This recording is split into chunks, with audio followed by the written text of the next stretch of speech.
주말을 불태울 수 있는 가장 재밌는 드라마 하이에나가 어느덧 13회 14회를 방영하면서 종영을 앞두고 있습니다.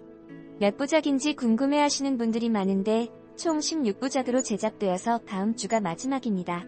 어느덧 최종회까지 단 4회밖에 남지 않은 가운데 후반부를 이끌어갈 폭풍의 윤곽이 점점 잡혀가고 있습니다. 정금자와 윤희재를 흔들어 놓을 거대한 사건들이 점점 하나로 모이면서 이를 극복해갈 하이에나 변호사들의 활약이 시청자들에 대한 관심이 집중되고 있습니다. 정금자는 현재 자신의 의뢰인이 살인 용의자로 몰리면서 사건의 진실을 밝히기 위해서 고군분투하고 있습니다. 반면에 윤희재는 송과 김 대표 송필중의 지시로 정금자의 의뢰인 대신 그의 이복동생을 이슘그룹 후계자로 세우는 작업을 진행하고 있습니다. 마치 이 상황을 기다렸다는 듯이 빠르게 동나가는 후계자 교체 과정이 사건에 대한 수상함을 더욱 증폭시키고 있습니다.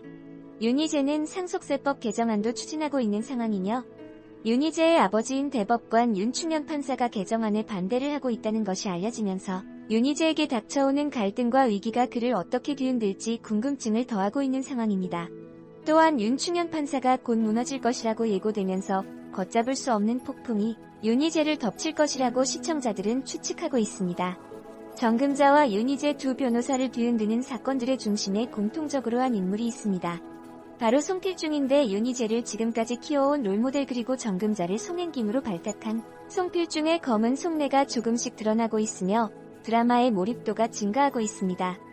4월 3일에 방영하는 하이에나 13회에서는 정금자와 송필중의 만남을 포착한 사진들을 공개되면서 이목을 집중시키고 있습니다.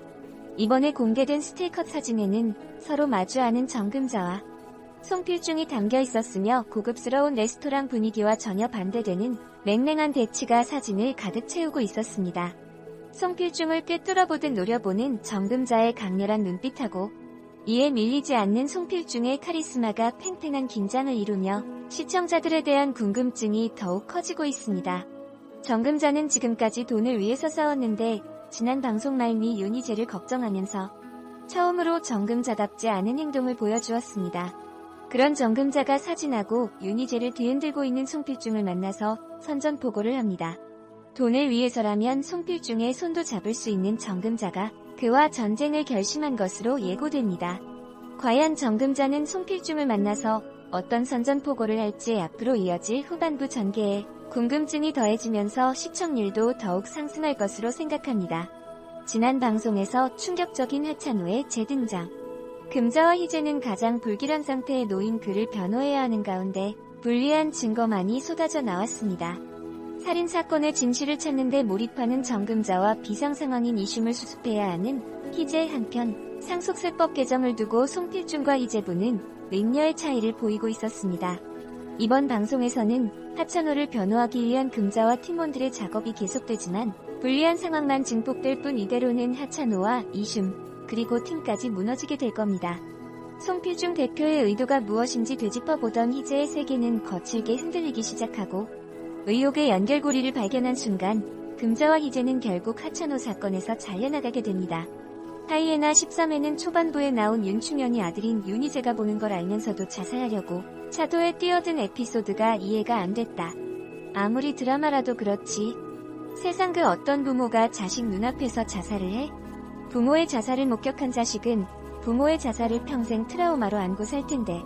그래서 문득 윤희재는 윤충현의 친자식이 아니라 윤충현의 원수의 아들이라서 윤희재가 평생 마음의 고통을 느끼라고 윤충현이 일부러 윤희재 보는 앞에서 자살을 시도한 건가? 라는 생각마저 했다.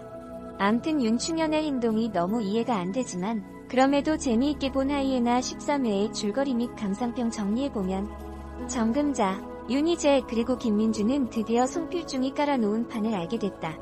내가 대충 이해한 바로는 송필중은 하찬우를 그룹 후계자에서 물러나게 한 후 능력 및 경험치가 많이 부족한 하준호를 후계자로 만들어 그룹을 일부러 위태롭게 만든 후 때를 봐서 그룹을 최김정에게 넘기려고 하고 있다.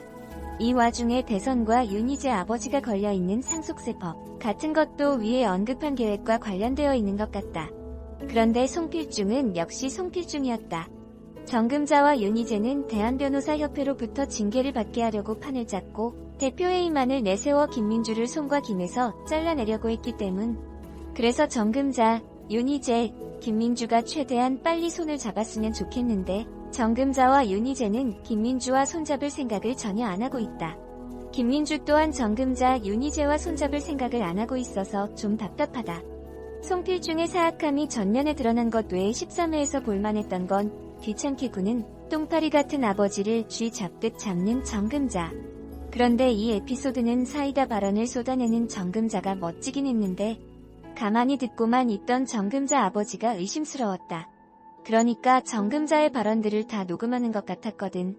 그래서 나중에 정금자가 역공격 당하는 것 아닌가 하는 걱정도 하게 된다. 암튼 정금자 아버지는 그렇게나 좋아하는 신의 곁으로 어서 빨리 갔으면 좋겠다. 이 밖에 피자에 찜닭에 죽에 13회는 PPL이 너무 노골적이었던 것 같다. 알 없는 안경을 쓰고 다니는 이지은은 역시나 과거의 정금자에게 큰 은혜를 입은 것 같다. 서정화의 이야기는 14회에서는 마무리됐으면 좋겠다. 너무 질질 끄는 것 같아. 명장 없다고 운운하는 부연아에게 정금자가 없으면 어떻게 한다? 라고 말하자 찰떡같이 알아듣고 행동하는 부연아는 웃겼다. 그래서 이 드라마의 마지막 회의 에필로그는 100% 정금자화된 부연아의 모습을 보여주는 것도 좋을 것 같다. 하이에나 14회이고 보니까 정금자와 윤희재 팀 사람들은 전부 다 송행김에서 잘린 것 같다. 확실한 2심의 승계권자 하찬호의 몰락. 하이에원이 아닌 허당 하준우를 후계자로 세우기 위한 움직임. 상속세법을 반대하는 윤충현 대법관과 2심을 동시에 무너뜨릴 수 있는 비리 제보. 이 모든 굵직한 사건은 2심 그룹의 주가를 떨어뜨려 케빈정에게 넘기고 상속세법 개정안을 무난하게 통과시키려는 송필중의 계략으로 연결됐다. 송필중을 롤모델로 믿고 살아온 윤희재는 자신은 물론 자신의 아버지까지 송필중이 쓰고 버리는 카드였을 뿐이라는 걸 깨닫고 각성했다. 또한 정금자는 자신의 야욕을 위해 서정화를 죽이고 하찬호에게 누명을 씌우며 윤희재까지 무너뜨리려는 송필중에게 제대로 파헤쳐보겠다고 선전포고를 했다. 자신의 속셈을 알고 덤벼오는 정금자와 윤희재를 그냥 둘 송필중이 아니었다. 그는 마석구 변호사를 시켜 변호사협회에 두 사람의 과거 연인 관계를 제보했고 정금자와 윤희재는 변호사 품위유지 위반으로 변협의 징계위원회에 회부됐다. 두 하이에나 변호사는 자신들의 인생을 송두리째 뒤흔드는 이 위기를 끝이 아닌 시작으로 삼았다. 확실한 싸움 상대를 찾았으니 이제 제대로 준비에 붙어보겠다는 것. 그 새로운 시작의 출발점은 징계위원회였다. 정금자와 윤희재, 복잡하게 꼬여온 이 둘의 인연을 처음부터 풀기로 한 것. 같은 징계위원들 앞. 다른 시간에 찾아간 두 변호사는 서로 입을 맞추지 않았음에도 사랑했습니다라고 둘 사이를 정의했다. 서로를 향한 마음을 인정하고 이제야 비로소 진짜 한 팀이 된 정금자와 윤희재가 보여줄 앞으로의 이야기가 기대감을 준다. 송영규는 사사건건 자신을 무시해 온 주지훈에게 위기가 찾아오자 때를 놓치지 않고 숨겨둔 발톱을 드러냈다. 주지훈을 송행김에서 내치고 변호사 자격까지 박탈시키기 위한 계획에 착수, 이경영과 손을 잡기 시작한 것. 극중 마석구는 눈엣 가시인 윤희재와 정금자의 사이가 범상치 않음을 느끼고 두 사람에 대한 정보를 모으고 있었다. 앞서 마석구는 자신이 모시는 송행김 대표 김민주에게 윤희재가 정금자에게 특혜 2급 정보를 흘린 정황이 있다고 운을 띄웠지만 김민주는 되려 핀잔과 무시로 답해 마석구의 분노를 자극한 바 있다. 이에 김민주 대표를 썩은 동아줄로 판단한 마석구는 같은 뜻을 가진 송필중의 편에 붙어 김민주 대표 해임과 윤희재 제거하기에 앞장섰다. 윤희재와 정금자를 대한변협 징계위원회에 고발하고 김민주 대표와 연을 끊어내는 등 마석구는 그간 줄타기를 해오던 처세와는 180도 달리진 모습으로 시선을 모았다. 갑작스레 이심 사건을 넘겨받은 가계역이 윤희재와 정금자를 걱정하자 마석구는 새어나오는 미소를 숨기지 못하며 너스레를 떨었다. 마석구는 윤변과 정변이 변호사 품위를 손상하는 행위를 했다는 신고가 들어왔다더군이라며 의문스러운 태도를 보이면서도 대표님 특별 지시사항이야. 가변한테 기대가 크니 서둘러라고 가계역을 압박해 특유의 얄미움을 발산했다. 이처럼 앞에서는 생글거리며 응대하지만 돌아서며 분노하는 모습과 열등감이 더해진 송영규의 능청스러운 연기가 박쥐 같은 야망과 마석구 캐릭터의 면면을 깊이 드러내 몰입도를 더했다. 더불어 허당스러운 모습으로 찾은 캐릭터를 만들어내고 있는 송영규의 팔색조 매력이 시청자의 이목을 사로잡으며 극의 흥미를 더하고 있다. 한편 배신의 아이콘이자 얄미운 처세 종결자로 등극한 송영규의 반격으로 변호사 자격 박탈 위기에 몰린 주지훈, 김혜수 두 사람이 앞으로 어떠한 모습을 보여줄지 주목된다. SBS 드라마 하이에나의 14회는 4일 토요일 오후 10시에 방송된다. 한편 4일 닐슨 코리아에 따르면 하이에나 13회는 수도권 기준 시청률 10.9%, 11.5%를 나타냈다. 이는 지난 방송분보다 상승한 기록으로 변함없는 동시간대 1위를 지켰다. 최고 시청률은 12.1%까지 올랐으며 광고 관계자들의 주요 지표인 2049 시청률은 4.1%, 4.5%를 기록했다.